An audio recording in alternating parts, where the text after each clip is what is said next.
এখনকার সবচেয়ে গুরুত্বপূর্ণ খবর, পেশাগত দায়িত্ব পালন করতে গিয়ে আক্রমণের শিকার কর্তব্যরত সাংবাদিক, থানায় ধরানা দুষ্কৃতীদের গ্রেফতারের দাবি।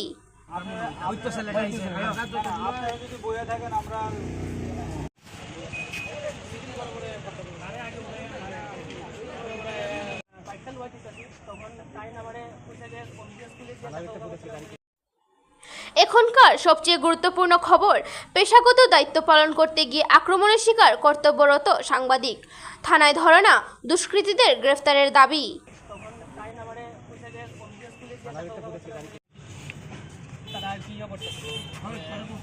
খুব বাজেভাবে ব্যবহার করতেছিল, কইতেছিল যে স্কুল থেকে বাইক করে দিব, হে করে দিব, সে করে দিব। তো আমি যখন ওটারে ক্যাপচার করা যাই, তো আমার ফোনটা মানে এমনি প্রথমে একটা ধাক্কা দিচ্ছে, ধাক্কা দেওয়ার পরে কইছে যে ফুটেজটা ডিলিট করো।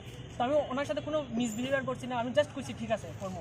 তারপর আমি হাতের থেকে মোবাইল নিয়ে ডিলিট করছি, ইয়ে করলো, তারপর ডাক্তার কাছে মোবাইল এটাই আর কি। ফুটেজটা আছে, আমরা পরে রিকভারি করে আনছি, পরে রিকভারি করছি স্যার। রিসাইকেল বিনে আসছিল, আছে ফুটেজটা দেখাই যাবে। এবং যারা সংবাদ মাধ্যমের সব ভাইয়েরা আপনারা রাস্তা অবরোধ করছিলেন, তো সেই খবরের ভিত্তিতে আমি এবং ওসি আইসিআইসিরা আপনাদের গ্রিভেন্সটা আমরা শুনলাম।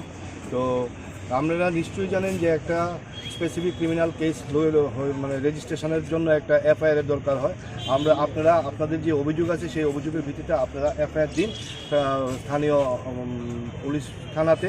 এবং কালকে যেই 1 তারিখ দেশে নতুন আইন ব্যবস্থা চালু হয়েছে, based on that new criminal law, আমরা লফুল অ্যাকশন 100% করবো।